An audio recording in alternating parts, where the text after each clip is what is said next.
Just a short video of the 1950 Plymouth two-door. Guess if you better turn the phone sideways, you can get a better look at the whole car. It's no show car, but she does run pretty good. Sometimes it's tough to start. I think maybe an electric fuel pump would make it easier.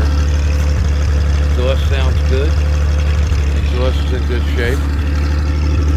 Body has some rust bubbles. This car had a lot of bondo work done years ago. This is metal, it's just surface rust. The paint actually shines up good, but considering you need to redo some of the old bondo work is cracking. This is probably the worst spot. Skinned over. It's pretty thin. Looks like metal underneath. I don't even know why they did it, but this needs to be grinded down and redone. And it's solid. I don't know why I just cracked there. Chrome's in decent shape. Lights work. Turn them on. Actually, might as well get a look at the interior. It's in nice shape. The floors were all sheet metal, riveted and sealed. Turn the headlights on. Seats were redone. They're in nice shape. Front and back. Carpets are new. Door panels are in nice shape. The headliner is brand new. That was just done. Headliner's all brand new. There's a crack in that one side glass. They're cheap though.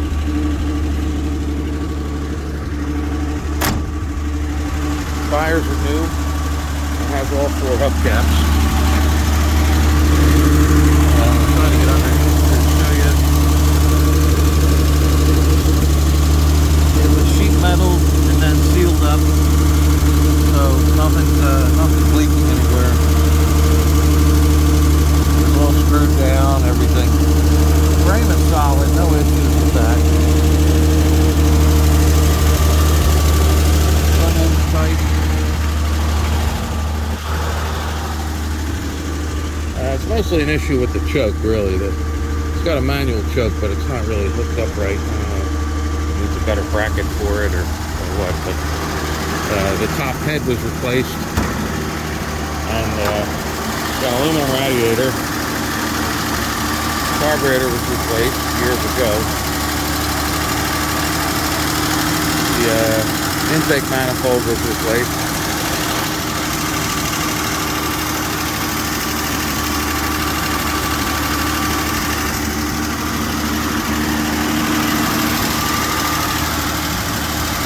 Water pump was replaced. That's new on it.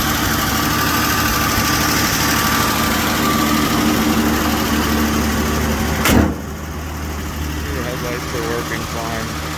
Tail lights. There are some extra parts to go with it. Mostly it's a whole kit to convert it to 12 volt if you like. There's an extra heater box because we were hooking the heater up. I actually got the new duct work for under the hood, and everything to convert it is in there. There's a 12 volt starter, an alternator, all the relays, the wiring, everything you need to convert it to 12 volt. I'll throw in with it. Trunk floor is in nice shape. That looks like it's solid. It was never replaced. But the floors inside were all sheet metal over.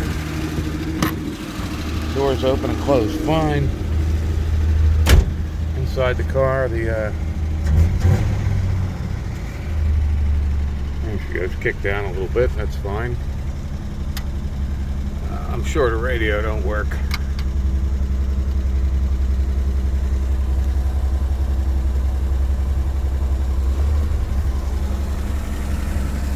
Under the dash. I do hear the heater blower kicking on, so the heater actually works. The hoses aren't hooked up to the heater core yet, but I think they were working on the radio at the time, but it doesn't seem to do anything now. But all the gauges seem to work.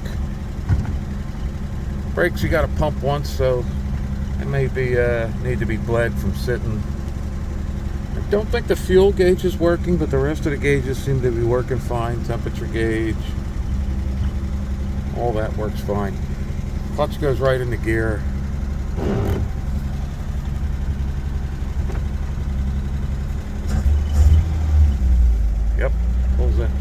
Pulls out fine. I've driven it around the block, but that's about it. I haven't really driven it anywhere. The vacuum wipers, well, you know, they're vacuum wipers. They work, but they're the old-fashioned lousy vacuum. I think those are easy to convert to 12 volt. So there you go. A nice two-door Plymouth.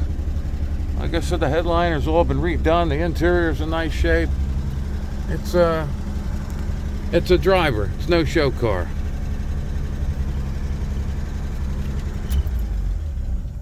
There you go. We'll shut her off.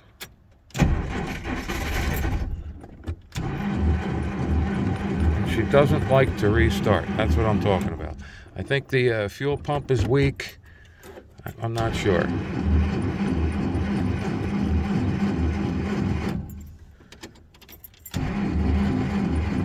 But you gotta dump a little gas in it, and then she starts right up again.